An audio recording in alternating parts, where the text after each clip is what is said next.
Again,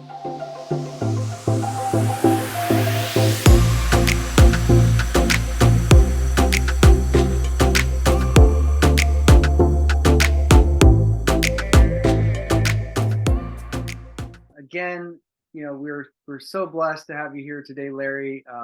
My original permaculture design certification teacher, and you just have tons of experience, 35, 40 years of experience as a permaculture designer and teacher.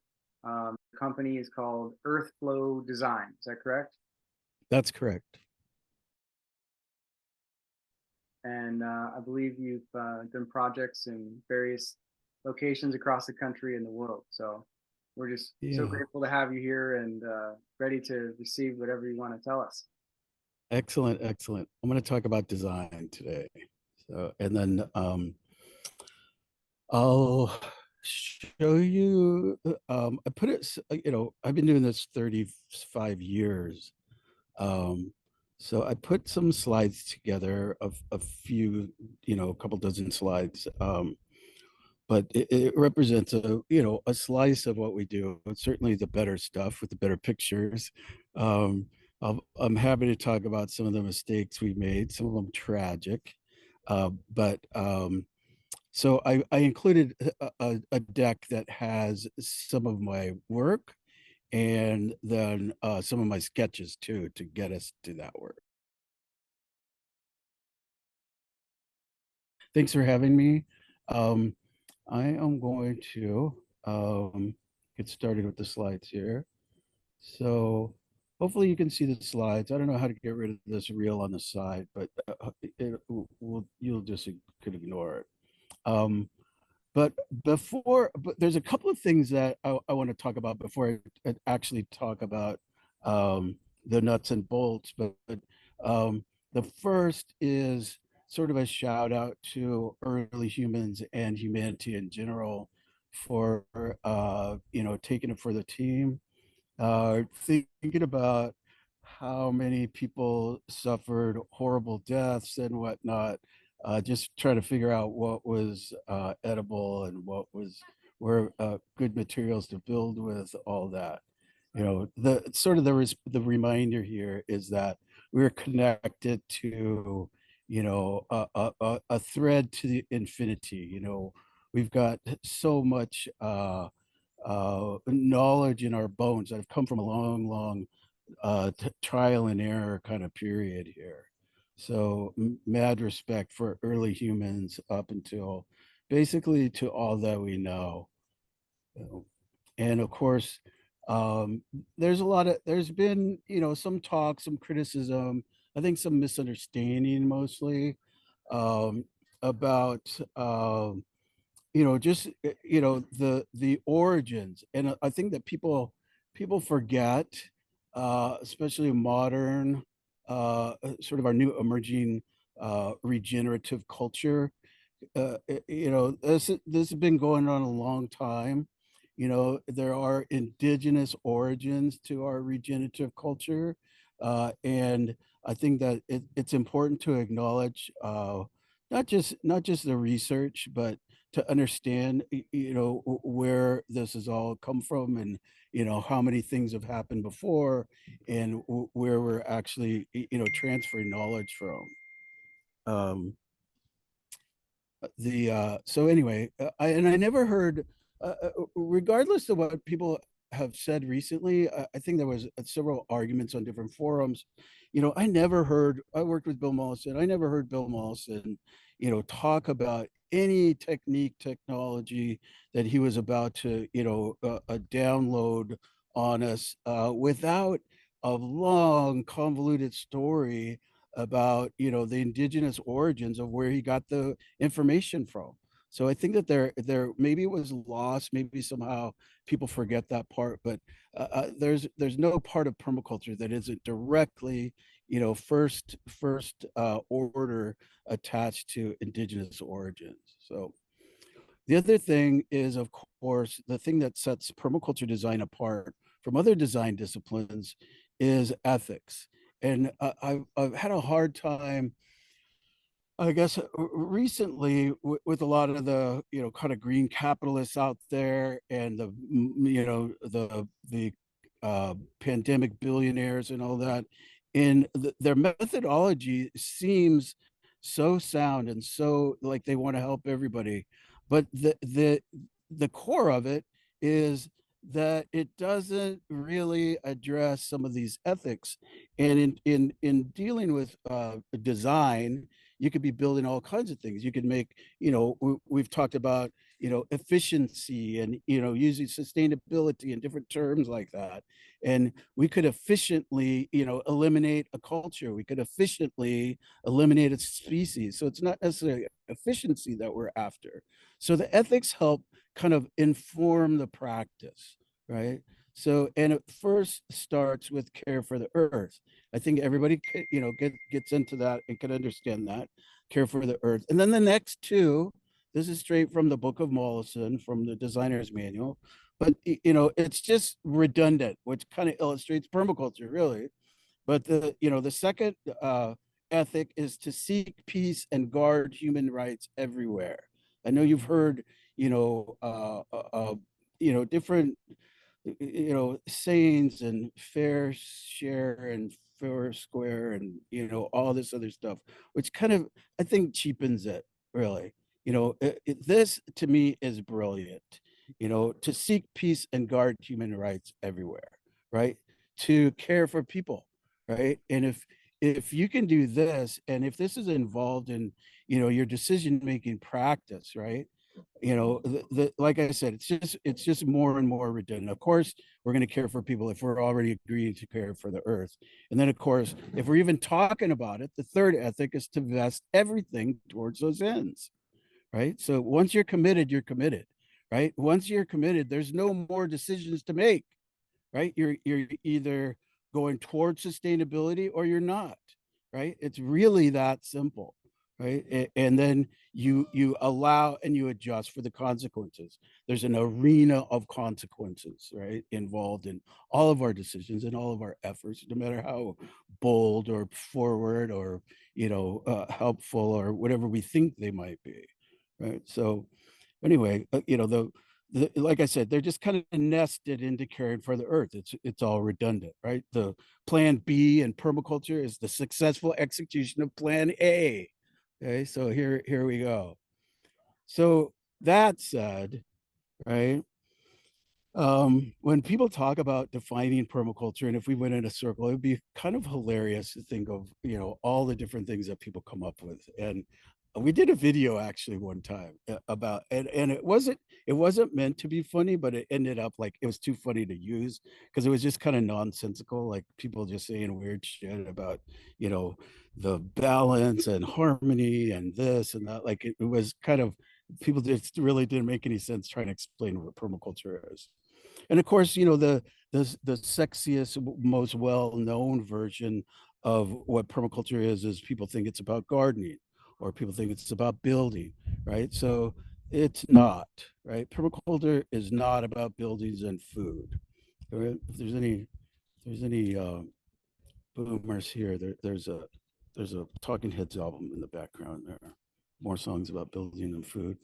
Some of my favorite albums of the 70s. So anyway, um, so permaculture really doesn't have anything to do with gardening. So, okay, so there, I said it, right? So, and it's not a set of tools either. I've heard people describe it as, oh, it's a set of tools, and you use these things and you do this stuff, like it's methodologies. It's no, it's not that either. If it's anything close to that, it's more like the actual toolbox, right?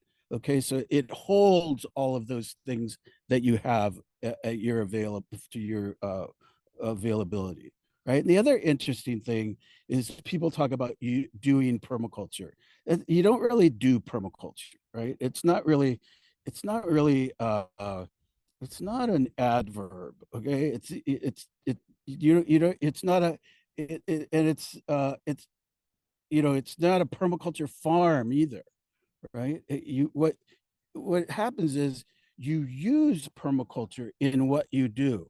Okay, so this alone frees you up now, okay, to step aside, to sidestep the argument about defending your definition of permaculture, and then we never get really around to what is making sense and what people are actually doing with permaculture design, right? You don't do permaculture, you use permaculture in what you do, right? You don't architecture a house, right? And you don't permaculture a landscape, you use permaculture. Yeah. So what then is permaculture? Now, this is important, okay? So every time somebody asks me this, right? Um, I change the subject. So let's talk about a better question. What does it take to create a sustainable or regenerative or whatever fucking words is the hippest now, to create our sustainable future? Okay. You can unmic yourself and throw a couple of things out that you think that we would need to create our sustainable. Let's say we're going to start a new country up. Okay. What do we need? Stuff Community. like, what is it? Community. Community. Okay. So we need people. We need, what else? Keep Sharing going. food. What do we need? Change? What was that? I was going to say water. Yeah, excellent, excellent. Okay, now we're cooking. Okay, so food, water, right? You get that? So we could go around and then we could start chunking things, right? Stuff will start fitting into these categories. Food, water, shelter, kind of appropriate for what we're really getting towards later on. Energy, right? So we're listing all these things. Oh, well, how do we set it up? How do we protect ourselves? Right? How do we do these other things? How are we going to take care of this? How are we going to? So we go around this wheel of everything, right? That's created, and then it starts to, now we can start nesting things. Oh, well, we're going to need a greenhouse. Oh, well, we could put that under food production. We could do, that kind of stuff. You get where I'm going with I was this? gonna say, All these things are what we need to create our sustainable future. I was gonna Right? say food, Yeah. food for all life, not just humans. Yeah, exactly, right? So land management could also include wildlife management, right? And I think that that's an important differentiation, an important side note to consider when we do say things like that for human habitats or human settlements, that we are part of a system, and I think that we'll get there, but making it explicit, like you said, so that, and it's kind of why I have human settlement that's enshrouded in this wheel. It's actually a sphere. It's not just a wheel. It's a ball, right?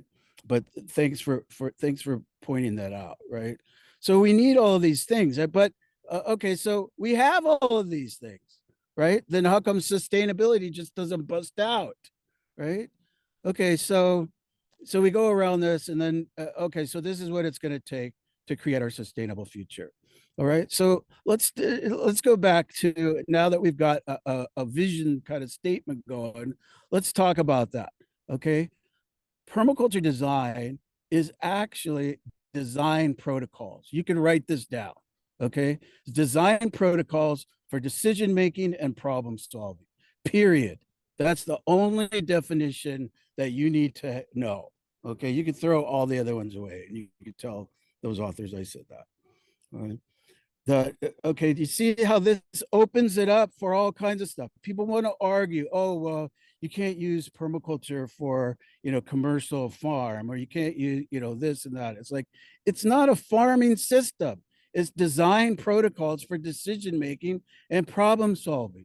Okay, and it's based on the patterns of nature and the convictions of a conservative society. Okay, and we can use it for everything, every need that human settlement requires, right? And human settlement requires wildlife around us. Is this making sense to you? Yes, no? Okay. So now what's permaculture? So when somebody asks you that, draw them this. Okay, this is permaculture design, because now we have design protocols that we can go around this wheel, right? address all of these things and make decisions and problem solve for who is participating in that community. Okay, well, let's move on to those guiding principles. Okay, these are going to be the filters to use to make those decisions. All right. So there's a lot of things out there about permaculture design, and I think David Holgram, who's the cohorts in crime with Bill Mollison, in elaborating and documenting permaculture in its early years. Permaculture 1 and 2 are books. Probably, I don't know if they're even available anymore, but it was kind of a statement of potential. And then they started documenting all of these places where they could show examples of these. They hadn't really solidified it yet, but design principles. It wasn't until recently that David Holgram said, okay. So these are the permaculture design principles. He even has a website, permacultureprinciples.com or something like that. But okay, so what I've done is I've separated just for educational purposes, principles, and they're nested in here, and the difference between principles and attitudes, or people confuse it with methodologies, right? So I just kind of want to cut to the chase here. So these things in this list: natural succession modeling, recycling of energy, diversity, functional relationship, all of these things, right? These are design principles. These are universal models that fit, right? Think about natural ecosystems and all the biodiversity, how different everything is, right? But if we were to go to any ecosystem anywhere on the planet, from the poles to the equator, if we were in any ecosystem, every one of these things on this list would exist. Okay, we could see these things, these commonalities that run through every single ecosystem, and these become our principles of design. Okay, this is what's guiding us towards decision making and problem solving. Okay, so I want to go through some of these, right? That'll I want to talk about some of these and what kind of unpack some of these. But the real trick here is to look to nature. Okay, that's kind of the lesson plan, right? That nature, becomes their teacher, right? The garden becomes the metaphor, right? We're not talking about gardening. We're talking about the things that happen in the garden to teach us how it relates to other medium, right? And it may be us and our community. It may be us and the nearby wildlife, or it may be, totally wildlife that we're learning from, right?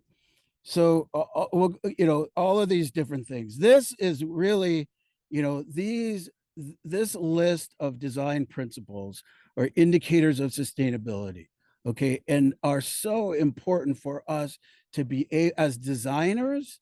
Okay, this is important. All right, to be able to default to these protocols.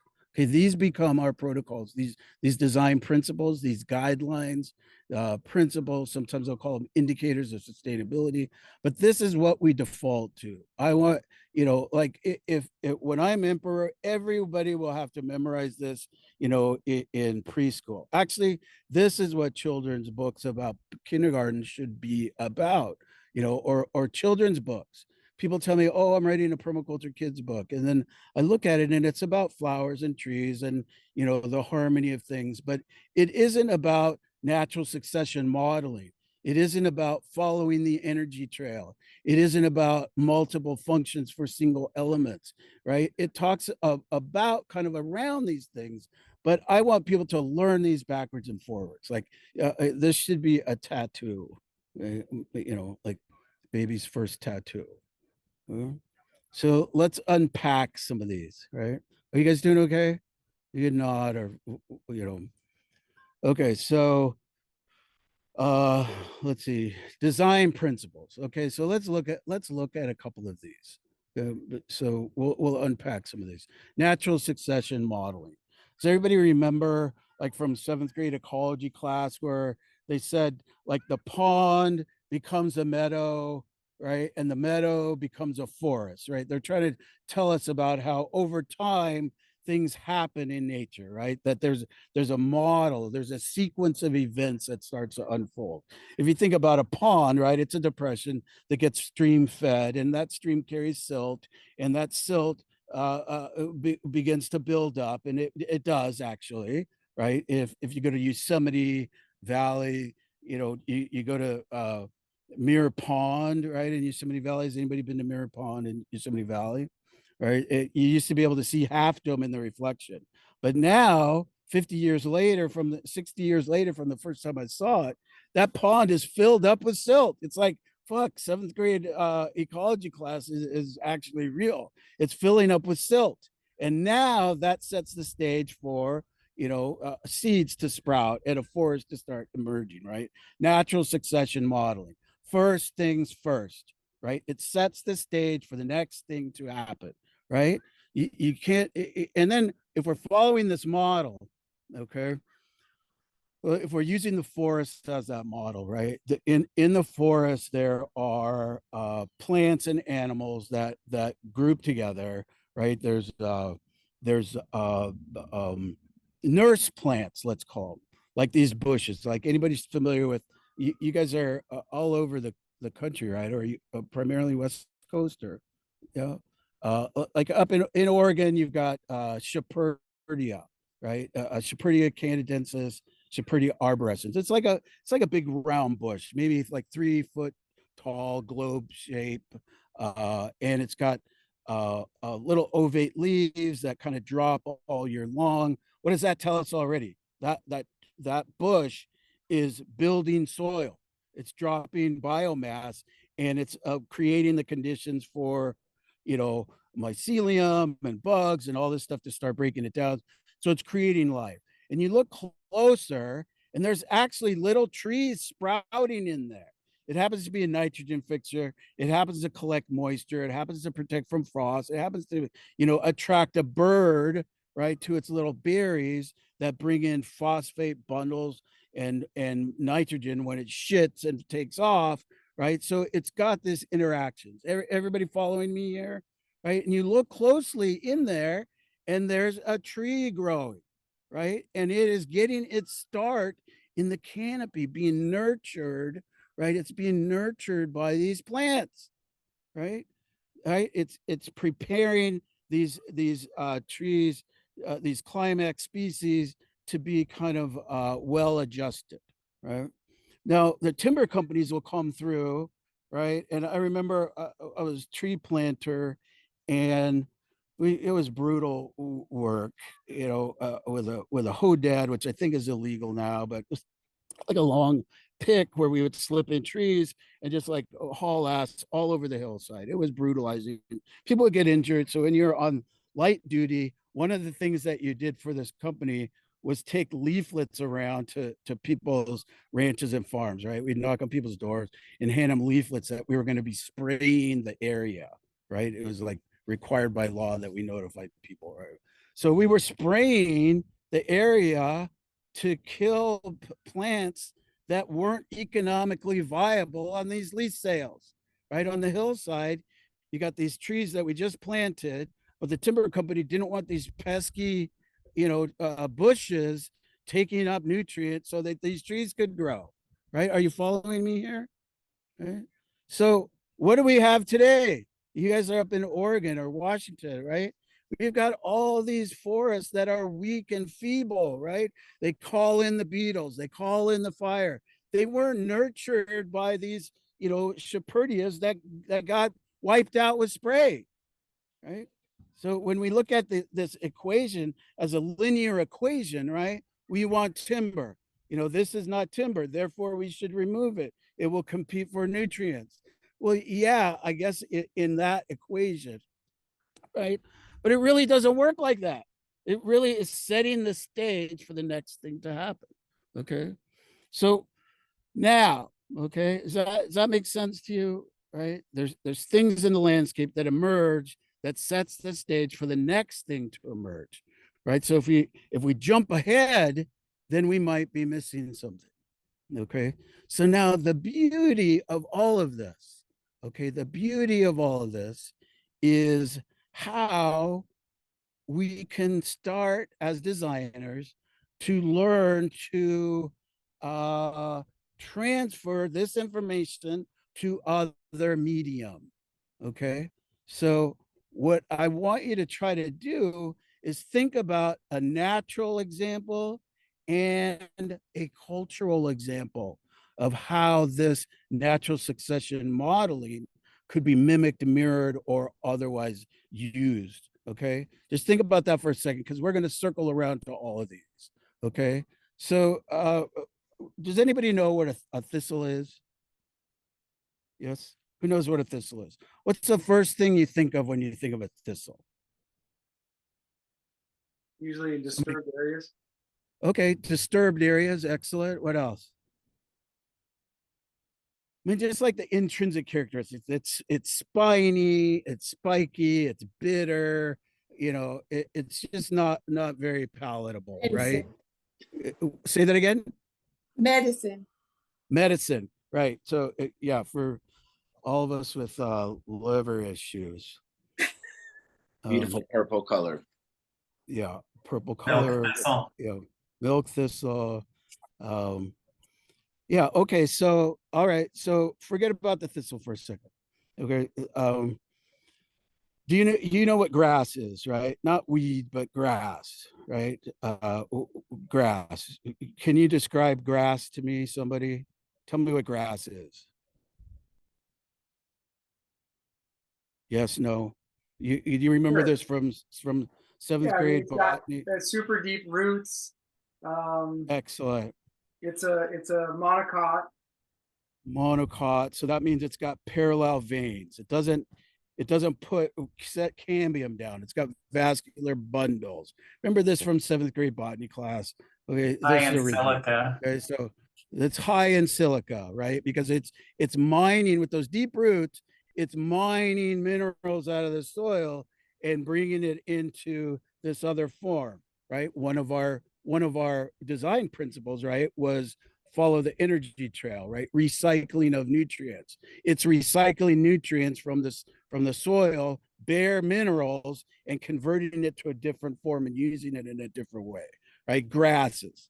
Okay, so the other thing about grasses, because it doesn't put on cambium, right? Like a tree gets bigger and stores all that energy, right, in the cambium, right? A tree gets bigger, right? So you look at all that energy that it consumed, right? But a vascular bundle doesn't hold, it just holds a little bit of lignins, a little bit of silica, that kind of stuff, compared to a tree anyway, right? But it consumes all of this stuff. So where is it getting stored? Anybody? Anybody? Heavy earth. animals. Heavy animals. Okay. Heavy grasses and grasslands co-evolved with heavy animals. Okay. So contrary to popular belief, there are places on the planet that are managed by heavy animals, cattle, bison, otherwise, right? Okay, and it doesn't work any other way. They've co-evolved. Cows have fucking 4 stomachs, right? We can't eat grass. We don't eat on the marginal slopes, but cows can, right?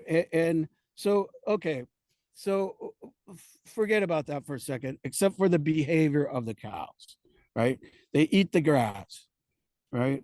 Then we fence the area, we bring in more cattle, and what happens to the grass? And we bring in more cattle, because in the linear equation, the more cattle we have, the more production we can sell, that kind of stuff.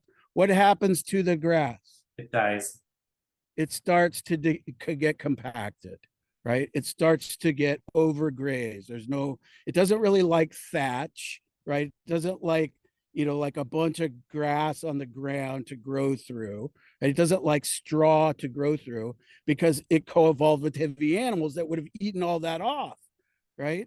So what it does is it starts to degrade, right? It's not mining enough minerals. It's not producing enough chlorophyll. It's getting more and more compacted, right? Because too many of its co-evolutionary partner, right? So what happens next? Yeah. thistles emerge. Those conditions created the conditions for thistles to happen. It calls in the thistles to say no more grazing, right? We already identified the thistle as prickly and bitter and spiny. It's like this cover that comes in disturbed ground to protect it, right?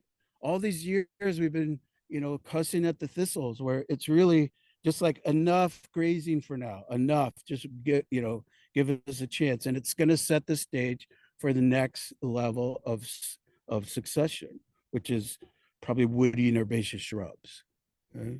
So if we go to your property and your horses that you can't live without have fucked up one hillside and it's all full of thistles, right? Where do you see thistles? Like Scott said, disturbed area, right? You don't see thistles. How do you get rid of thistles? Mulch, fertilizer, water. They hate that. Right? It doesn't create the conditions for thistles to happen. Disturbance, compaction, that creates the conditions for thistles to happen, right? Thistles have tap roots. They're mining minerals back up to the surface, right? Does this make sense to you? Is this at all helpful for you? Okay. It sets the stage for the next thing to happen. Every plant, every animal, every place in the landscape has a function. That's our job, to try to discover what that is. Is it similar with like poison ivy? Poison ivy is similar in the functional, in the structural sense, in that it creates a thicket, right? But I've seen cattle get rid of poison ivy. It just keeps people out, mostly Europeans out, because a lot of indigenous aren't affected by poison ivy. So it's got other things of repellent, but yeah, like a blackberry bush, right? It gets thicker and thicker and thicker. If you are small enough or mushrooms enough to crawl through a thicket of brambles, it's like a whole other world in there, like birds, flying around as if there was no predators at all in the world. It's pretty amazing what that thicket will do. Creates the conditions for game birds to happen. Okay, recycling energy. We already kind of touched on this, right? Everything around us has been something before, right? It converts into, it dissolves into, and reassembles from a system that already exists. Okay, everything is from somewhere else, right? Every atom, every molecule. Bill Mollison used to say that all plants are carnivores. And this picture is just illustrating, that we could follow the sunlight through the system, right? It hits the leaves are charged, create sugars because of, their chloroplasts, and, it starts to, it enables it to get the energy to start a mutual exchange benefit with mycelium and microorganisms in the soil, and it builds the roots, and it creates this, whole colony of things, right? Where the energy enters the system and is distributed or accelerated, right? In the recent floods, water entered the system, it channelized, and it accelerated out of the system, right? But it flows through somewhere where it's able to slow down and sink in, then it's converted to biomass, right? We can see that energy trail all through there. And like I said, once we start looking at this, now we're going to start making a translation to other things, right? Like we will use it as a metaphor to start thinking about, like what were we just talking about? Like natural succession modeling, right? If you were to recently again, some people that work in my office went to the planning office, right? And they came back and they're like high-fiving each other, and they ripped that guy a new one and all this. So it's like, okay, did you guys get the permit? No, but we were right. It was like, that wasn't the objective. The objective is to get the permit, right? You need to set the stage, right, for this guy at the permit office to say yes, right? So instead of going in there like they were going, you guys work for me, they build like this with earth bags or cob or whatever we're doing, in other places. You guys need to get on board. And, the guys just looking at them, like, fuck you guys. And, like, no, we're not going to issue this until we get more information. Right. Had we gone in there and just said, like, I got this crazy idea, I'm hoping you can help me. And, like, oh, look, here's some information that we had. We're thinking about doing this stuff, right? We leave them with information and a blessed time to call back, right?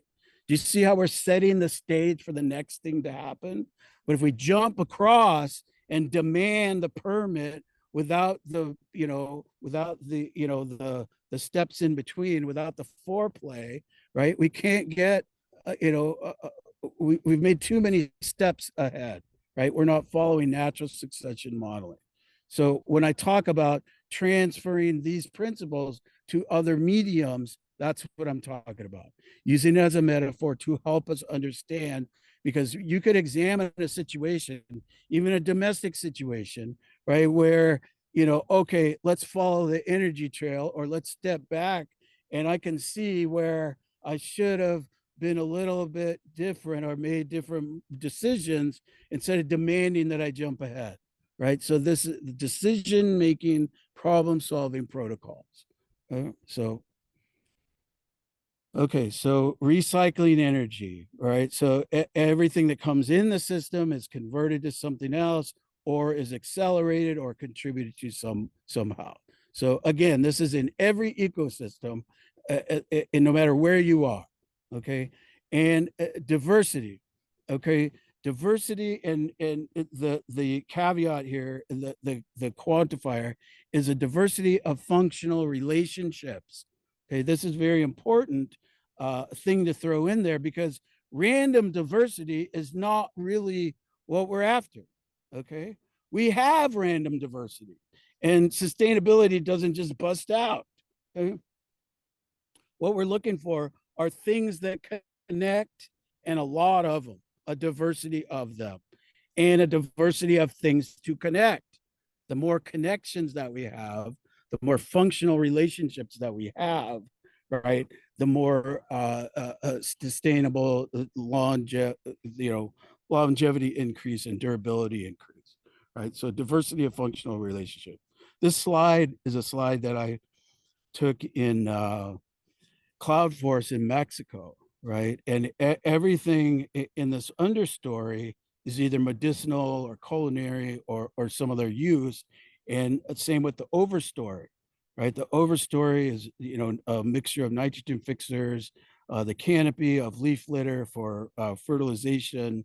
There's coffee trials in here.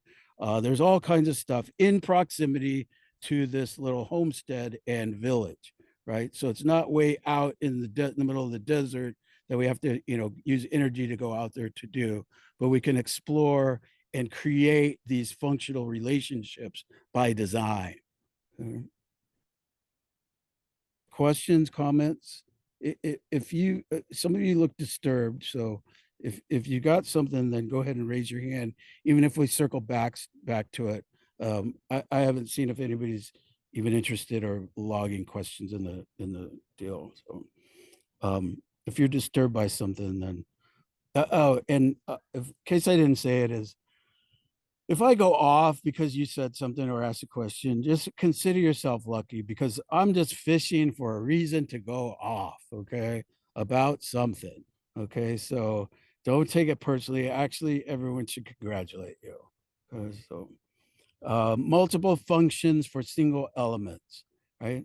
So to pick some of these out, did you guys go over these already, Scott?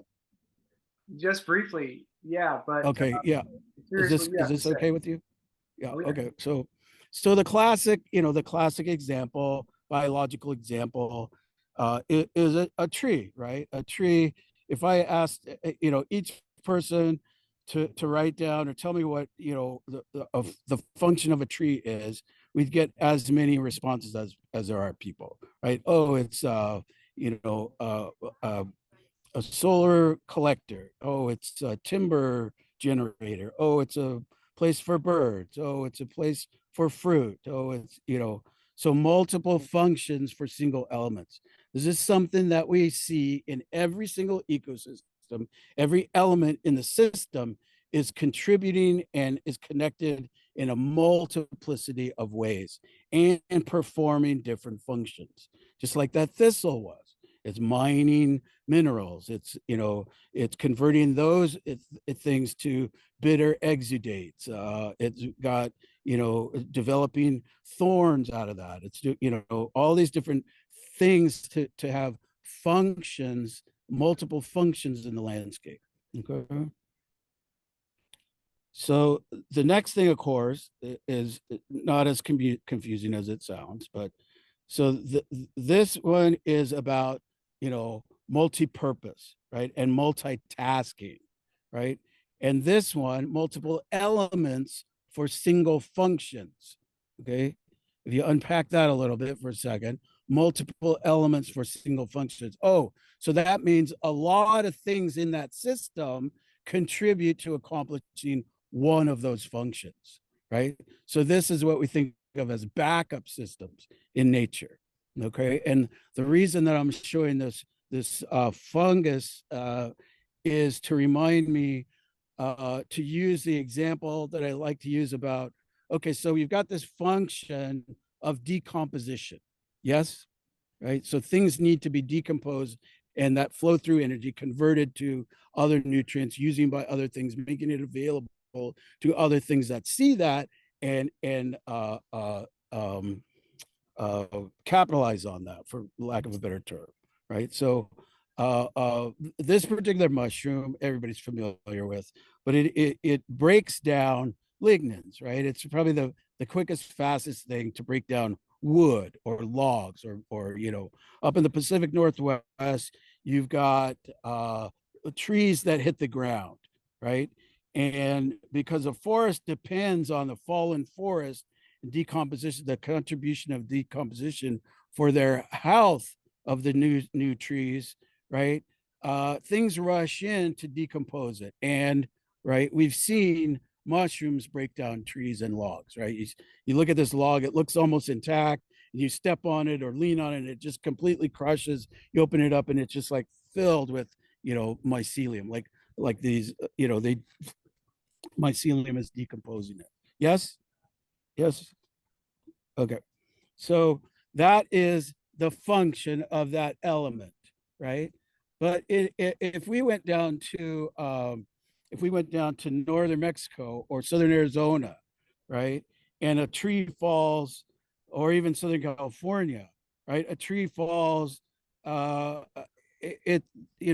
just described areas that are dry land, right, where we don't have like mushrooms, as well as some of the more boreal areas and rainforest areas of the Pacific Northwest, right? But we still have decomposition, right? So what element would you think of is the primary decomposer of something like that down in, dry lands? And we also have mushrooms, but mostly we have termites and beetles, right? Those are different elements, but they're providing that same function of decomposing it, converting it to use, other nutrient, right? Okay, so you've got multitasking and backup systems.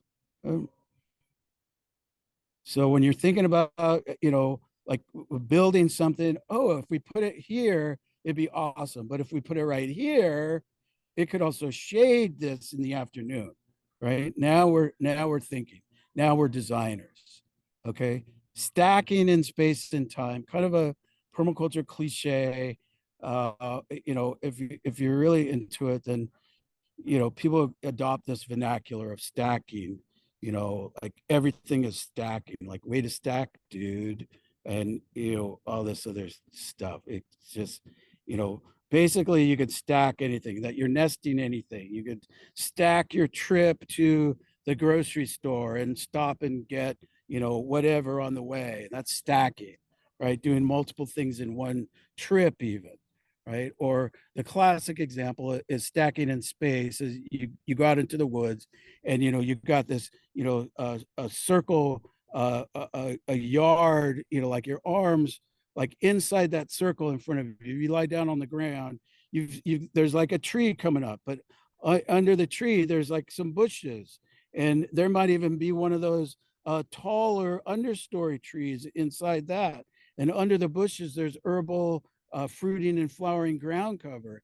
and under that is millions of organisms decomposing the mulch, and under that there's billions of organisms exchanging nutrients in the soil profile, right? All stacked in one space, right? And over time, at different times, it's used by different things, right? And there might even be a vine that crawls and goes through the whole thing, right? And a bird comes in, and a squirrel comes and goes as part of that system, right? All stacked in the same thing. So when we're looking at how to best utilize space, there's a lot of things in nature that are seemingly limited, but when you look closely, there's a lot of stuff going on, and a lot more things you could that you could really than you could imagine, really, that you could do in one space. Okay, so again, right, you understand that, right? So in the fall time, maybe it calls in some birds for berries, or for fruit, or animals for fruit, something like that, right? So different times of the year, or different times of the day, even pressure gradients are different in the morning than in the evening. So different insects, different wind patterns, all that stuff, it affects these concerns, and all these things we could think about, and we could actually quantify and really see how it relates to other things, see how it affects other things, right? So stacking could also be something like we had a restaurant, right? I used to have a cafe, and we put art on the walls, right? And we had sauces on the table, and we had, music in the corner, and we had merch on the counter space, and all of these things were actually independent, autonomous businesses connected and stacked in the same space, right? The artwork on the wall was for sale, and it was curated and monitored, and all that other stuff, right? So all these things were happening in this space, and we could call that stacking, right? All instead of just the cafe, I know, let's connect it to other things that are connected to other things, right? So that a strategy for us right now, and then even over time, right? So we don't serve dinner, or we don't have, we're not open at night, right? But we could lease out our commercial kitchen to somebody that won't have to build another commercial kitchen, so they can make sauces and soups and salad dressings and stuff like that in our commercial kitchen when we're closed, right? Stacking in time, and then we could sell it on the tables as we crack one open and pour, use it as condiments, right? Does that make sense? Right?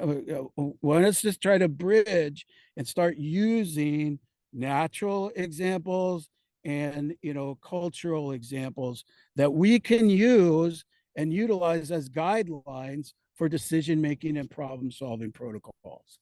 Yes. Okay. So is this at all helpful to you guys, Scott? Are we doing okay? Excellent. Okay. I'm enjoying myself thoroughly. Okay, excellent. Because I could talk about a bunch of shit all day about anything. So okay, so biological solutions, I just kind of threw this one in here because it's important for us to realize and to remember that there are biological solutions.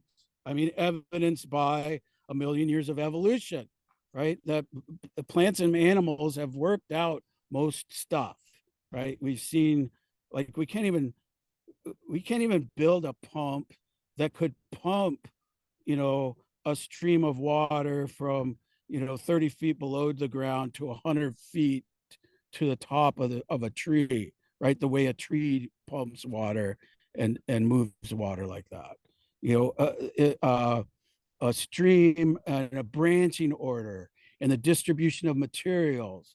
If you want big rocks, you have to go higher up in the watershed because the big rocks didn't make it all the way down where the little rocks could be carried by water and gravity, right? So if you want little rocks and sand, you have to follow it all the way down. A distribution and sorting system, right? There's all, and biological activities and functional relationships in the landscape. This is a picture of it's actually a marshland and a pond and a little cascade that I built, but it's there to illustrate the functionality of this as a filter, right? So we're not using pumps and chlorine and other things to filter out the perceived toxins.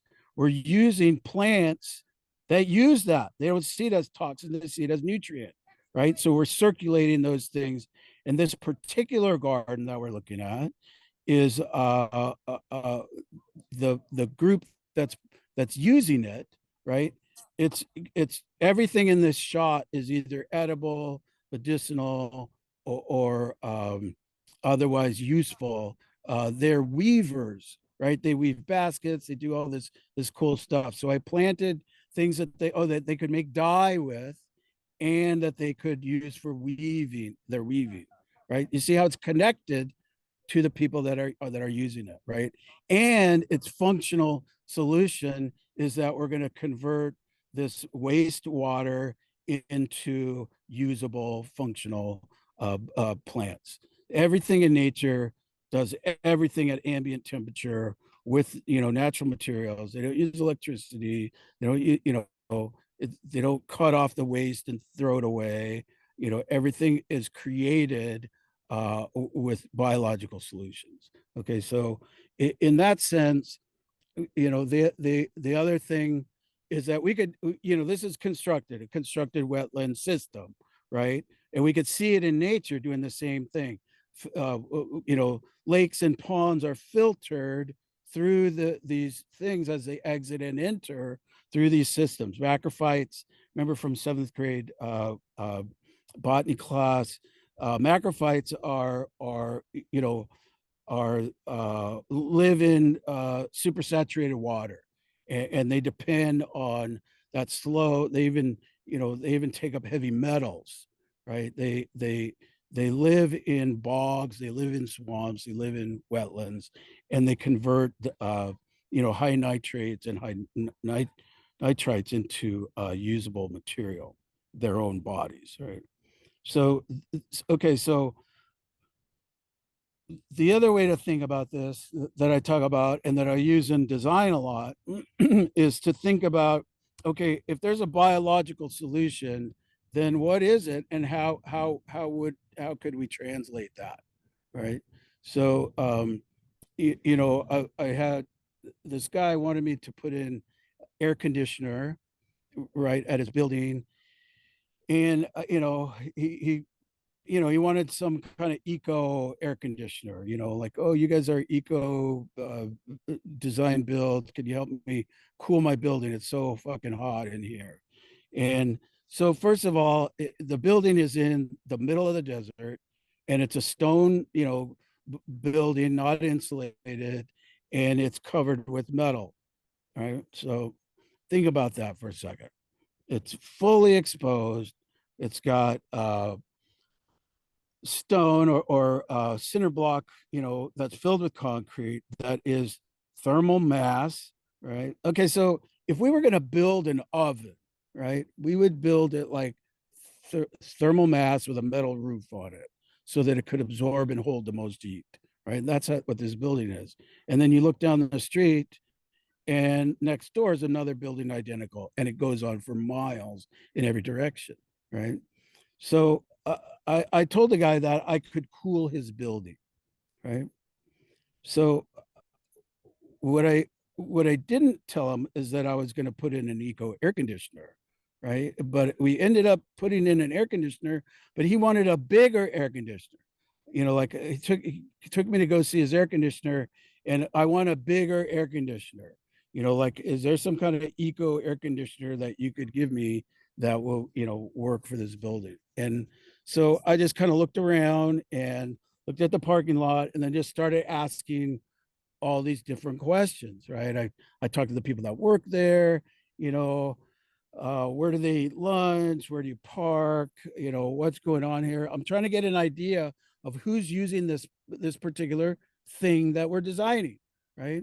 So we ended up, right, completely shading the western wall, okay, and eliminating the glazing on the western walls, right? So no windows on the western wall, and we shaded the building on the western wall. Yes. Okay. So in the west is where all the heat buildup finally takes it to torturous temperatures, right? The morning eastern side we can mitigate some, but it's now that the building's hot at noon, it's like 1 o'clock. The best thing to do is to shade that building so it doesn't build up even more. Now that it's already built up, then it'll start radiating heat, evidenced by rocks in the canyon, the asphalt out in the parking lot, on and on and on, right? So what we ended up doing was we shaded the building and actually put in a smaller air conditioner because shade alone had moderated and mitigated about 25% of the cooling load, okay, by biological solutions, putting vents, high vents and low vents, and shading the western walls, and that and made an area between the shade structure and the wall for them to put in picnic tables so people could go out in the shade and enjoy lunch. And then we extended it out and we shaded the parking lot, which was just another solar collector, right? If you live in the Southwest, you know where all the shady spots are in the morning and the parking spots are in this, you know, because it's just unbearable, especially in this last month. It's been the hottest month on record. Your car is sitting out in a black parking lot, just getting hotter and hotter. And it was over 110 for more than a couple of weeks already. So shading the environment, biological solutions before we move on to technological solutions, right? You see how we use technology. I'm all for it. I like technology, but I want to make sure that it works if the power goes out, right? I want to make sure that I can open the window by grabbing it and opening it with a hinge instead of depending on my iPhone 2000 to control it from my airplane. Okay, it's like that's just fucking stupid. All right, if it, you know, we exhaust biological solutions before we move on to technological solutions, and it's just a better feeling too, right? To know that it'll work, you know, if the power goes out is a plus, right? Okay, relative location. Okay, it was one of these. I'm going through I'm trying to unpack some of the things on that list, right? Relative location. What we mean by that is in nature, that things are placed in relationship to other things. And as designers, we want to place elements in the system in relationship to other things, not in isolation of other things, right? So we could, you know, we could go back to that guy's place out in the desert, right? And we could put up a trellis and a shade, you know, palapa and a little patio and stuff out in the middle of the parking lot, and it would be amazing. It would be awesome. People, you know, like you'd stop for a drink on your way to work from your parking lot, right? And or right, or you could do that same thing, do it against the building, and not only make a nice little zone, but cool the building as well, right? Its relative location is placed in relationship to other things in the system. Does that make sense? Okay, and this illustration here, right, is this willow next to the pond, right? Where are you going to find a willow tree out in the woods, right? Next to water, because its intrinsic characteristics require and demand, and it's one of the plants in the palette of things that could live near the water, right? You won't find a weeping willow like this up at the top of the hill because there isn't a saturated section of water there, right? So this is more like put things where they go. Okay. Nature is directing the land use plan here, right? You see how, okay, out of the infinite silent universe, we got millions of decisions to make, right? Where are we going to put this willow tree? Where are we going to put this willow tree? We could have a conference, we could get a Zoom call with 50 other people, try to make this decision. We could hold hands in a circle, we could pass a talking stick, we could, or we could just look at the fucking landscape and look at the intrinsic characteristics of what we want and put it where it goes. Okay. Write that down. Put things where they go. That's going to help you later. Do you see that? That we're allowing nature to direct it by utilizing some of these protocols or some of these principles for our protocols, right? Where is this in relationship to other things? And is it better or worse by putting it together, right? Relative location, the relative location of the toilet paper roll to the toilet itself. Okay, that's good design. If it's too far, right, then you got some wrong shui happening there, and it's just difficult and bad design. You write that down too. Okay, so the other thing that is like a whole fucking rabbit hole to go down is edges and edge effect. Okay, edges and edge effect. So we've got these two circles, right? You see that? Two circles, a yellow one and a blue one. Yes. Okay. And there's edges all the way around the circle. Yes, the circle has an edge, right? The foreground and the background, all the way around. But when the edge effect, okay, one circle and one circle suddenly equals 3 colors. 1 + 1 = 3. That's edge effect or harmonics, okay? So when we put things together, it creates a whole situation, right? The meadow has a certain function and a certain number of species, and the forest next to it, right, has a function and a certain number of species, right? But at the edges, it's not just the amount of species in the meadow and the amount of species in the forest, it's multiplied by 10 times because it's that edge, because there's things that exist on the edges that couldn't exist interior of the forest or out in the grasslands itself, right? So edges and edge effect. The other interesting thing when you, in its final analysis as a designer, right, all you will ever do is increase edge or decrease edge. That's all you'll ever do. Right? When you build something, you're increasing the edge. Right? When you demo something, you're decreasing the edge. And the thought process that goes into design, okay, is critical. Okay, so let's go down the rabbit hole a little bit more here.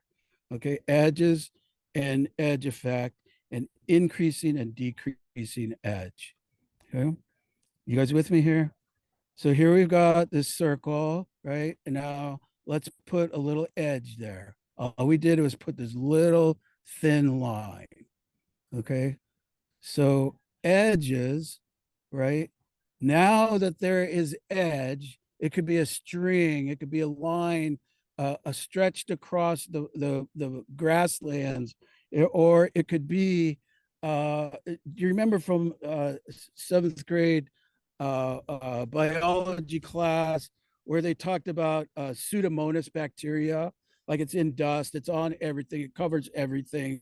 Like if you took away, it covers everything around you. It's all over you. It's on trees. It's on squirrels. It's everything. Like if you took everything away, then everything would still be there because there's just like everything's covered in Pseudomonas. It'd be a shell of Pseudomonas bacteria, right? But there's a species of Pseudomonas bacteria, if you recall, right? That is Pseudomonas syringae. Okay, is anybody familiar with this? Okay. It's super important to you and to your life.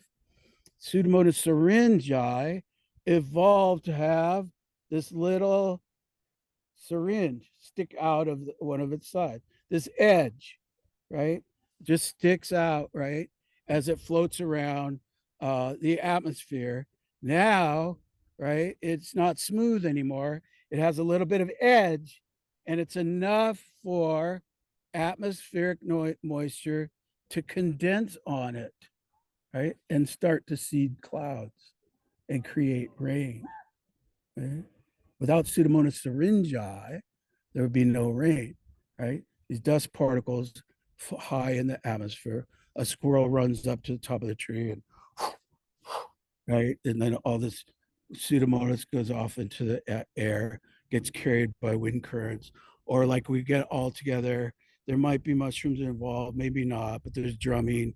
We a bunch of us get together. We go on top of the bluff. We start fucking dancing and rising. All this dust and all this dust cloud goes up into the sky, goes over to the other mesa, and pretty soon it starts to rain, right? Because of all that particulate, all that Pseudomonas syringae gets set up into the atmosphere from our dancing and drumming, right? It causes rain. So we've got this edge, this little edge. Edge creates opportunity for participation. Without that edge, right? Right. It sets the stage, it contributes, it causes other things to happen. Right. That little bird couldn't come and land on that string if the string wasn't there. Couldn't take a peek around and look around. And what's it going to do before it flies away? Anybody? It's going to drop a little phosphate and nitrogen bundle, possibly filled with seeds from someone that just ate, right? So edge creates opportunity for participation. Okay? So let's talk a little bit more about edge, but in this, let's slice it this way: increasing and decreasing edge. If you kind of adjust for a second, this is a cross section of a typical fireplace chimney. Okay? Can you see that? Everybody see what's happening? The white arrows. There's a fire in the middle. As you recall from 7th grade thermodynamics class, as fire heats up air, and the air rises. Right? That's why we have, and the unburnt gases or smoke, right, goes up the chimney. Yes, everybody's seen that. Yes, good. So that chimney is a straight pipe that just goes from the box out to the atmosphere, right? Right, and the air that it needs to build, right? Fire needs 3 things, right? Remember from 7th grade pyrodynamics class, where we need heat and fuel and air, right? So you got the firewood in the box, you got the fire going. So now we need air, right? So where does that air come from in a typical fireplace like this? The air comes from the room that you're trying to heat, right? You ever sat by the fireplace? One side of you is hot, but the back side of you is pretty damn cold, right? Because it's drawing the heated air up through the room into and out the chimney, straight in, straight out. Yes? Does everybody see that? Okay, check this out. Same thermodynamic principles that we learned in 7th grade. But look at this. Okay, we got a firebox. This is a cross section, but it's from the front. So just let your eyes adjust here. Okay, so you got a firebox, and instead of the smoke just going straight up and out, the unburned gases are having a chance to reburn.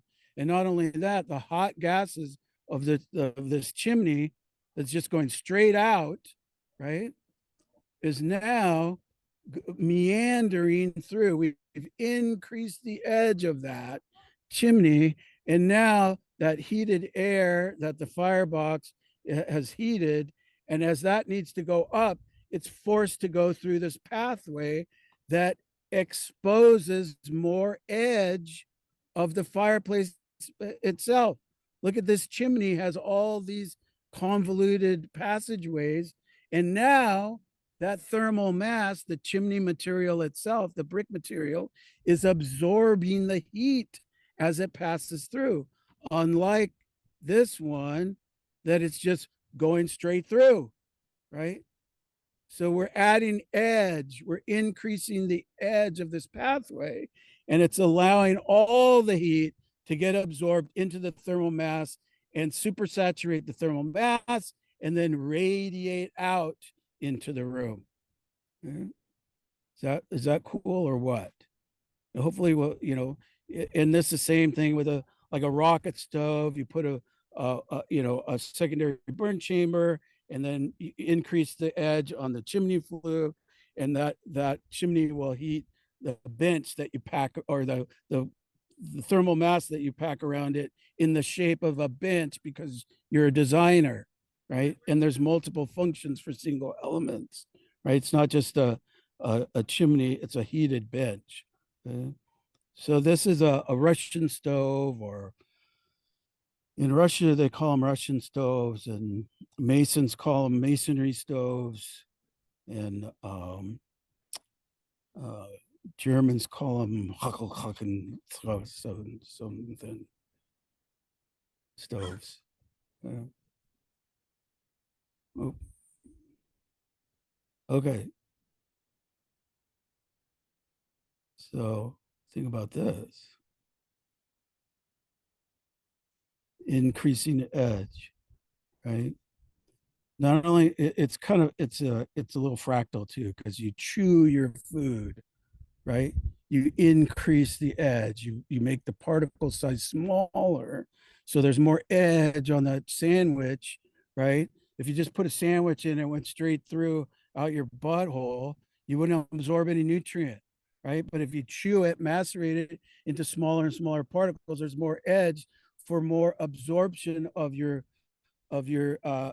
intestinal interaction, right? And if you make that all convoluted, there's even more opportunity to extract nutrient, right? Increasing edge or decreasing edge. Okay.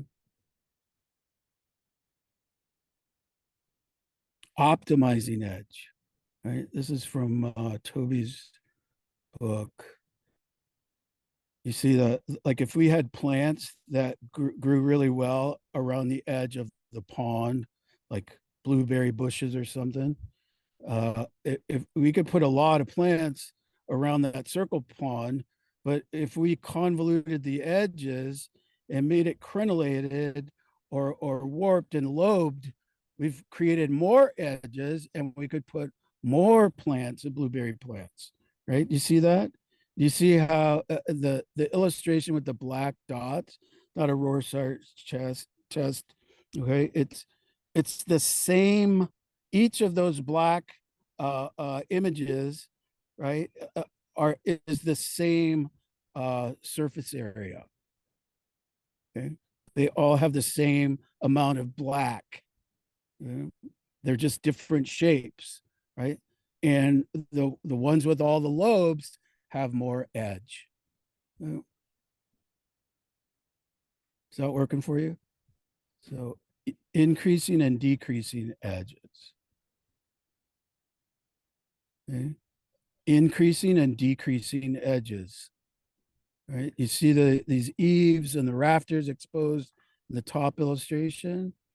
And then if you, like if you construct a box, a soffit to close it off and smooth it out, right? It gives fire and flames and embers less edge and opportunity to fully involve the building, right?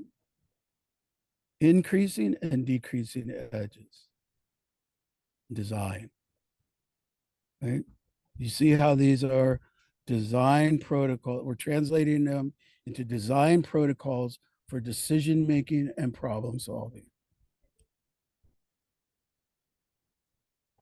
Okay, so these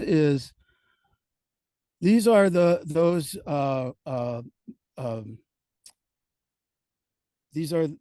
principles of design, right? So now there are filters, right? We've learned how to use them for decision making and problem solving, right? And so now this is how and why we just unpacked some of these, right? So now this is why and how I want you as a designer to default to these, right? Instead of like other stuff and other linear equations, right? If we make it a dynamic equation, we could come up with things like let's shade the building first before we put the air conditioner on there. Do you see what I mean?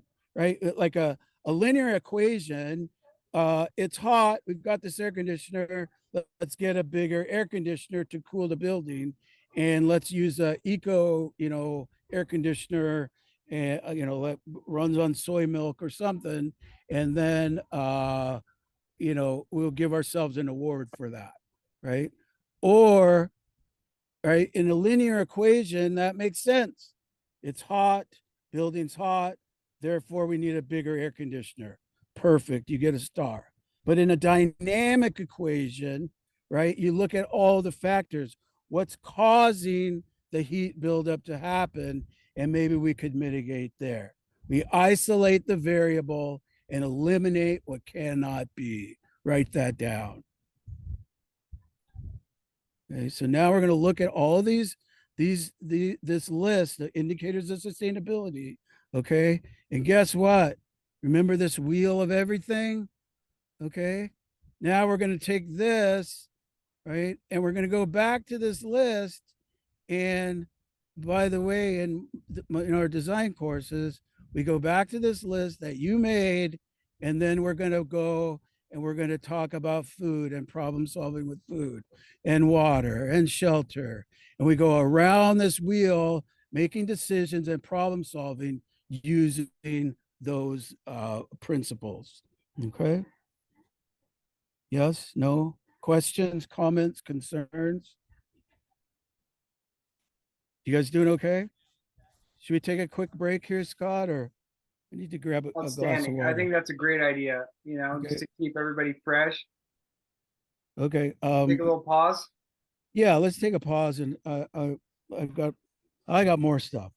So does anybody have any questions now that we're taking a break in kind of my There was talking one here? question, right before you started. I think Bradley was curious if you as a designer have any favorite tools that are, software type tools. Oh, I'll talk about it here in a second because I'm going to show you some of my sketches. But Okay, I recently, bit the bullet. I went kicking and screaming and have been trying to learn AutoCAD, right? So in terms of software for that, there's a million things that I just don't know enough about to comment on, and I haven't really used any of the software. But learning that has been a big thing, and it's already been a year that I've been trying to use it. But a lot of people say it takes a couple of years. I don't think it really does. But they make software that an AutoCAD program could use, right? They make it for interior designers, and there's only a few companies that make it for landscape architects and landscape designers, and there's almost no companies that have food and natural building elements in their library either. But the other thing that I use a lot of is SketchUp, just because I learned it early on, and it was just sort of, something that I learned, and it has improved. It's not the best thing, but it well, you guys could you I'll show you some of my sketches. So, Very yeah. cool. Any other questions, comments, or concerns about I have the one stuff that we comment. just covered? What's that? I have one comment. Go ahead. In 2017, I spent time in Kerala, India, with Oh, Germany person. She live in the mountains in a reserve area. oh, So she been there for 40 or almost 50 years, right? I was amazed how she lived there. Like she built her own house with cob, adobe, whatever. And then, wow. and then it was a buffalo. It was very like, I was like scared, but she lived like that.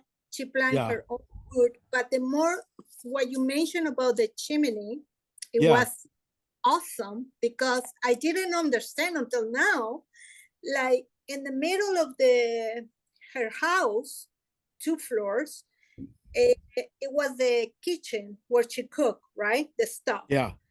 At the same heat system go to the old house because in the mountain it's very cold, right? Okay, yeah. So she heat the whole house with that. And she tried to explain me, but I didn't understand it. I think it was all the heat go around all the walls in her house. Oh, like a Roman bath. Like yes, but it wasn't hot because Yeah, she lived like sustainable. Like she filtered her own water, the rain, because it rained almost every day over there. yeah. And then she opened the gate, a certain gate, so the buffaloes came in. They are like sometimes she was like just, oh, go away, and they move around, they go Wow. around, have her own vegetables, all that kind of stuff. It was like It sounds. 3,000 sea level. Oh, So yeah. yeah, It sounds it was amazing. amazing. Yeah, it is. And she I always think said, that oh, so I'm sorry. no, I was just gonna comment on that does sound amazing. And to people like us, it's astonishing and literally amazing to see people living this way. But if you travel, then you begin to understand our ego and ethnocentric position, that most of the world lives like that. We Oh just yeah, have this yes. idea of that everyone does it the way we do it, and everybody wastes the same amount of resources. But you know, truth be told, people want to do that, but I want to do coming that back because to eco her house villages. it wasn't like like a humble house. It was very nice house, and she built Uh-huh. her with her own hands, That's right? amazing. Big Yeah. window, and it was beautiful house, but she never used anything like electric, or the water was rainwater. She had her own filters, the stone, it was amazing, amazing. It I sounds mean, like it. Yeah. yeah, yeah. Actually, the public is not allowed to go inside of that areas. So Sounds like a good idea. Sounds like yeah, it's keeping it together there. Thanks for yeah. sharing that with us. Anybody else have questions, comments, or concerns? Should we take a 5-minute break for 10 minutes? I'm Bio gonna break. grab. Okay. Thanks a lot, you Right guys. back. You know, I mentioned before that principles are different than methodologies or attitudes, or so there's still a lot of driving things that help us with design and sort of come to conclusions and direct us even. So there's one thing that Bill Mollison used to say: the problem is the solution. right? And it used to drive me nuts because I just didn't, I like, what the fuck does that mean? And, there's like, white guys have a saying for everything. And, like, Bill used to just go off with like all these sayings that he had, like, I remember one was like, that's a, one-step solution to a two-step ditch. It's like, what? It's like, where do you get these things? Where do you get these old sayings, Anyway, the problem is the solution, right? Could not wrap my head around there till, it just like, now I can't escape it, right? So Bill's famous, you don't have a snail problem in your garden. You have a duck deficiency. The problem is the solution. Does everybody get that? Right? The intrinsic characteristic is a duck to eat snails. So if you have snails, where do you have to be? Who do you have to be? Where do you have to be standing to think that whatever issue or problem you have is actually a good thing, right? If we're a gardener and there's a bunch of snails and we limit our perspective to we're gardeners and snails are bad, but if we expand that awareness and expand our attitude towards participation in the landscape, then we let the ducks in, and the ducks go crazy and eat all the snails, right? And this everybody's got a story about how the problem is the solution. Once you start thinking about that, oh, this is so fucked up, but okay, let's wait for a second. Who would we have to be? Where would we have to be standing to say, if only there was a bunch of snails, right? Or if only there was a bunch of, groundwater leaking of nitrate. So if there was, there's something that utilizes, or doesn't see what we see as a problem. It sees it as a resource, right? There's no waste in nature because everything is, the waste product of one thing is the resource base for another thing that's in proximity to it, right? That's in relative location to it, right? So you live in where those resources are. So things position themselves around those resources, right? In nature, consumption is offset by contribution. Right? So the problem is a solution. One of those sayings. Shoot the hostage, one of my favorite methodologies of design. Do you get it? It's like shoot the hostage. What hostage situation, right? We've just eliminated what there was a problem a second ago. Now there's no hostage situation now, right? So the idea behind this is you get to a point where you just done enough to make a bad design better. Okay, just forget about it, move on, think of something else. Right? We spend a lot of time, trying to work something out that doesn't need to be worked out. It needs to be abandoned.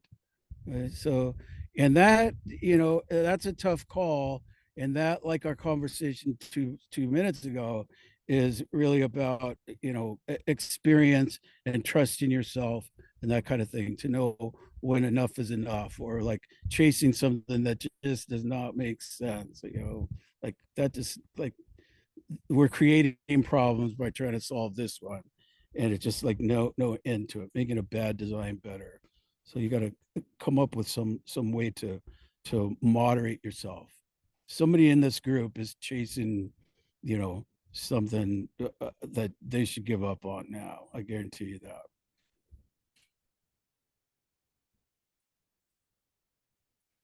Create the conditions. Okay, this is something that you should take and carry all the time. Okay, in nature, nature creates byproducts to maintain sustainability and maintain durability and maintain longevity. It creates byproducts that it can use and to attract other things that it can use, right? That, okay, so an apple or a fruit, okay, is a byproduct of the tree, okay? The activity that the tree engages in produces a fruit as a byproduct, right? If you harvest the apple, you don't kill the tree, you actually stimulate it. And this, it's a carrier for the seeds, even, right? In all of nature, okay? And as a designer, as an urban planner, as a mother, as a domestic partner, okay, you want to create the conditions for what you want to happen, right? As an equation, as a dynamic equation, okay? Like you design an activity that causes what you want to happen. Okay, it causes that, this causes as a byproduct what I want to happen. Okay? As gardeners, you're not really a gardener. Okay, fruit and vegetables is the byproduct of soil management, right? If you're managing soil, right, you can't fuck that up. You have to have a good produce as a byproduct of those efforts. If you are managing healthy soils and you're concerned because it's a higher generalization, what causes what I want? Well, soil management causes healthy vegetables. So I am a soil manager, and the vegetables, right? We create the conditions for vegetables to happen. This is really important. Write that down. Okay, think about, like, you don't just target what you want. Like, you're spiraling around until it creates, those eddies create the condition for calm, or create the condition for food to linger, and then a trout can get it, and you can catch the trout. You watch the world, and we create the conditions for what we want to happen. Okay? We cause it to happen. It's physics. It has to happen, right? You have to have healthy vegetables if you set it into motion. It's a physics equation. Right? The other important thing to think about is that we arrive at solutions. Okay, we don't impose solutions. We arrive at solutions, and there's a lot of methodologies, and mostly the stuff that we've been talking about. It helps you arrive at these solutions. Okay, now the reason that I have this straw bale here, right, is to remind me about a story. When I first heard about, I think it was like in the late 80s, I took a course down in New Mexico on herbal preps, like making, like witchcraft stuff, like teas and herbal elixirs and tinctures and salves and that kind of stuff, right? And we were at this place, and everybody was like talking about the straw bale house, and I wasn't in on it. I didn't know what they were talking about, but they were making like cracks about, the first little pig was right and all this other stuff. I didn't know what they were talking about.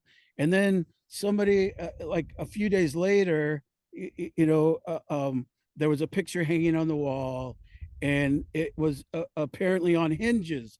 They moved it away from the wall, and behind the plaster and behind the picture was a bare spot where they didn't plaster the straw bales, right? And the building that we had been in all week was made out of straw bales. It looked like an adobe, like the landscape around us. This was in New Mexico, right? And I was amazed, right? I just thought it was the coolest thing ever.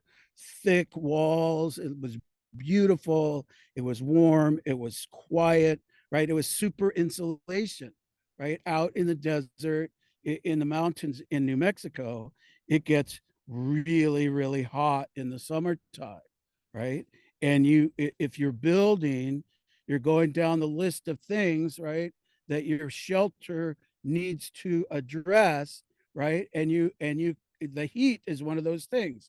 So what are some of the ways to mitigate heat, right? We're isolating these variables, right? Well, one of the ways to mitigate the heat is super insulation.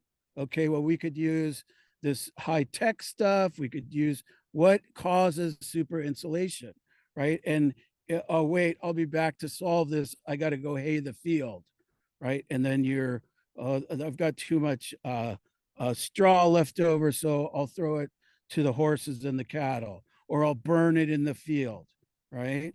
But a bale of straw, actually, it defines, super insulation material. It's a bunch of compressed, silica cellulose tubes of trapped dead airspace. That is insulation, right? So if you think about it, right, it's the perfect material, right? And it also, at this particular location, in the wintertime, it gets incredibly cold. So you would want super insulation in your building materials, right? For performance that way too. So do you see how it's an agricultural byproduct that usually gets burned, right? It's solving those things that you've isolated.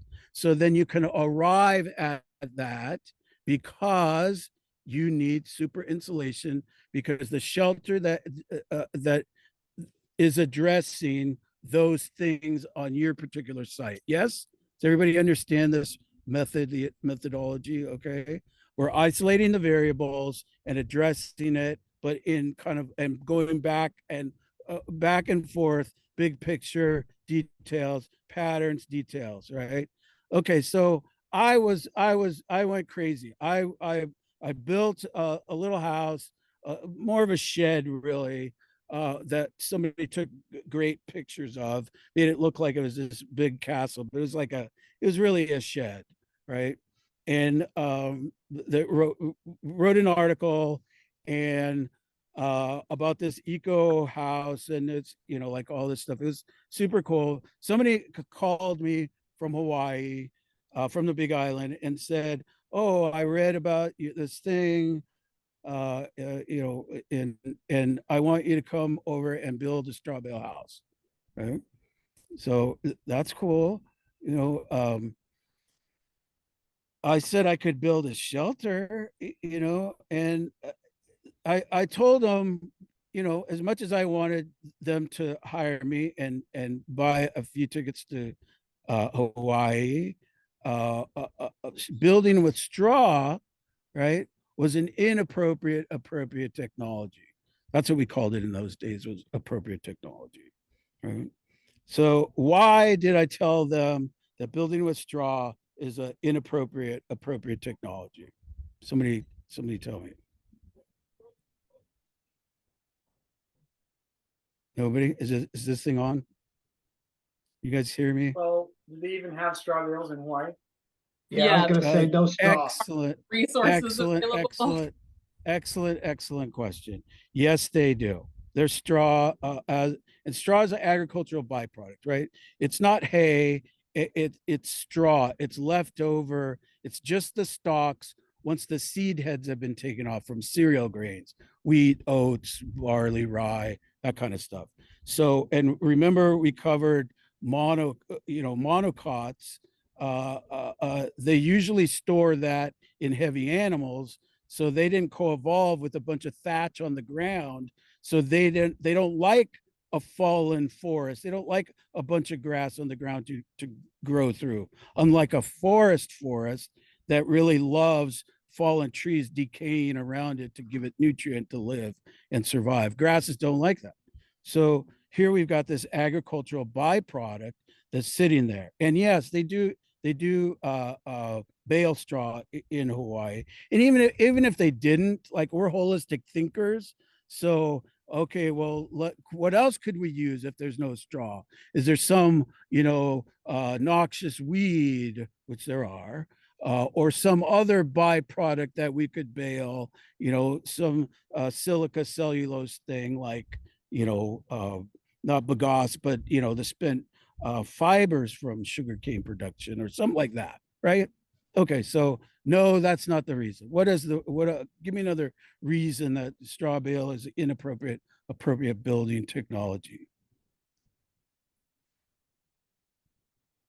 It's because that there's high of 72, low of 72. You don't need a super insulation in Hawaii. You need ventilation. Okay. So that's why we arrive at solutions, not impose solutions. There's better designs, better ways to build than to use, something that we read about in Eco Hipster magazine, and now we're going to impose it on the landscape. And every time we get, an opportunity, we're going to impose this technology because that's all we know.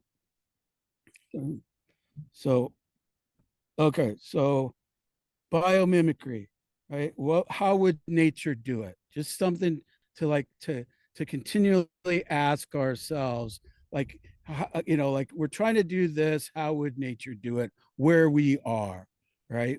Everything is dependent on those sectors and that sector analysis, right? Zones inform the activity, right? That's a methodology. In permaculture, we talk about zones and impact zones and the way we use an area and put things in, depending on how frequently use it or how much they need us. So then we can afford to put, things close to our house that like you want your vegetable garden and your chicken. You don't want it on the South 40. You want it right up around your house so you can tend it because it needs you and you need it. Otherwise, it'd be neglected or misused, right? So zones inform the activity, and sectors kind of inform the approach. Sectors are outside influencing energies that that affect the design. So here's a sun sector, right? But the neighbors could be a sector, right? Their watchful eye, or their noisy parties, or their ambient light, or their whatever. Any outside influencing energy that affects the design, we put it into the equation. We got the map of the property. We know where the sun comes. We know the wind comes, but we also know other factors that it's going to affect the design. You see, we're holistic designers. Okay. This is much different than what other designers are doing. The other sector, planning, permitting, rules, regulations, right? Those are sectors that will affect your design. Okay. And then, of course, the biggest thing is how much you can adapt and advance with what you're doing, the way that you pivot, the way that your situational awareness allows you to advance. Okay, so I started in the late 80s. I met Bill Mollison in 86, started working for him in 89. We opened up one of the first ecological planning, land use planning firms in the American Planners Association in 1990.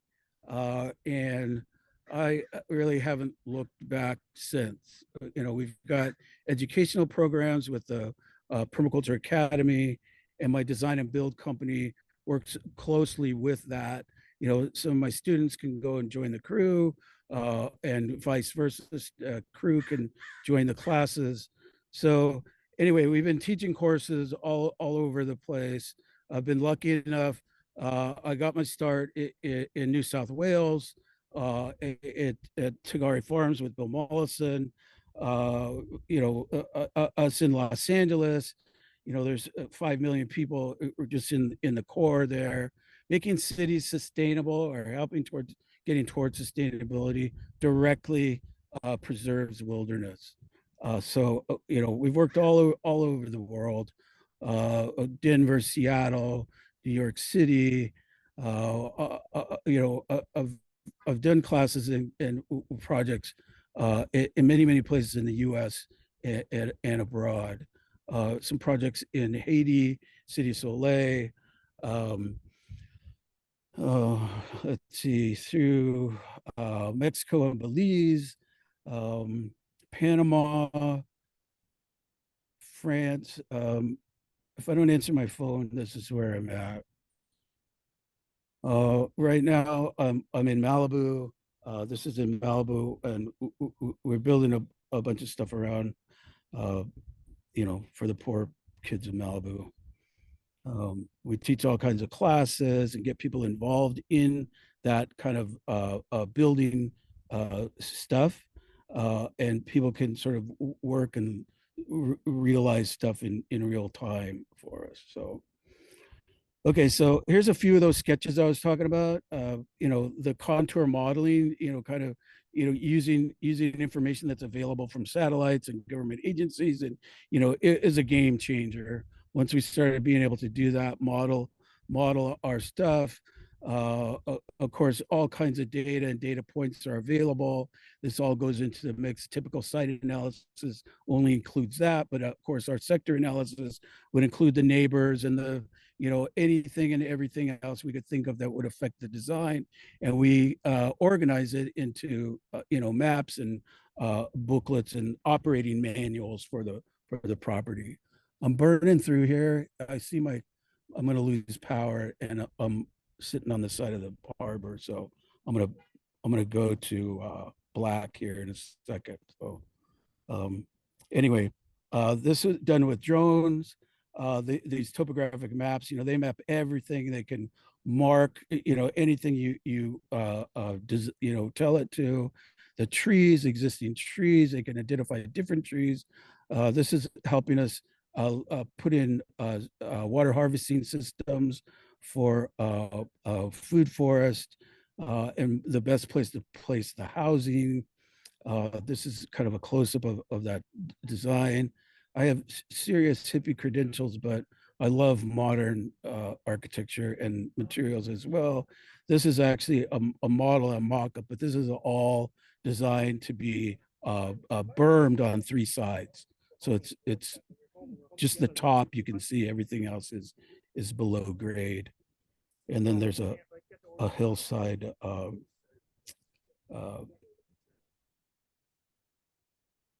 Hillside spa for night gazing. Again, just sketches of just different stuff that we've designed and built, different materials. We do a lot with earth bags. And this was all repurposed materials that I found on antique stores and at the junkyard. A big plaza, a couple 100 yards long. That's all food and shade. Events gathering at a private client's place. And of course, we researched the site super specifically and come up with materials lists. Hillside terraces with a swimming pond on one of the terraces. There's a medicinal garden.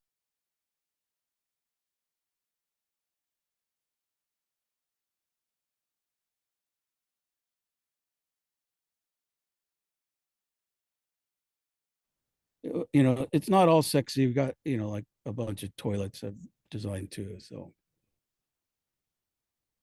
Also very important. yeah, for sure. Okay, so let's see if I switch this to this, see if that helps. Okay, so drylands is Joshua Tree. We've got a couple dozen acres that we're managing there.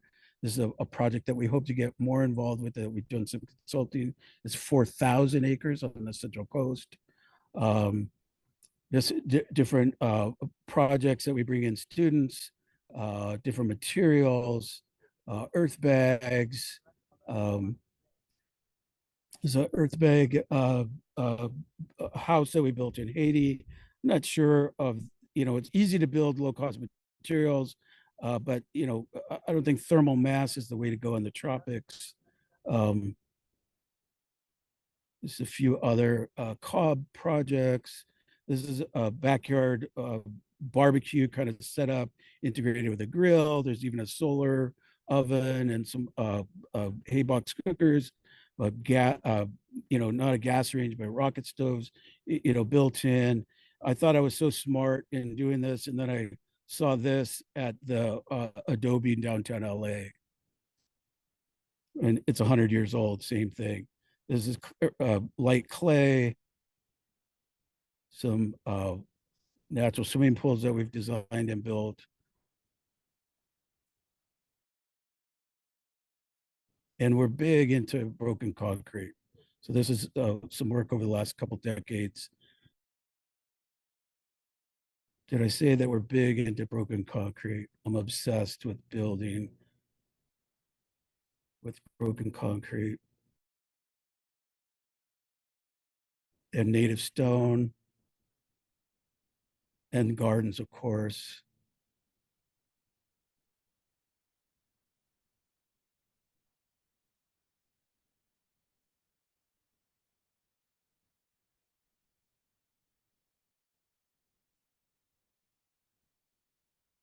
My origami gate. We're going to put in a stairway going down on the left side there. So a regular gate swings, so it wouldn't be able to swing out, and it can't swing in because of the garden bed there.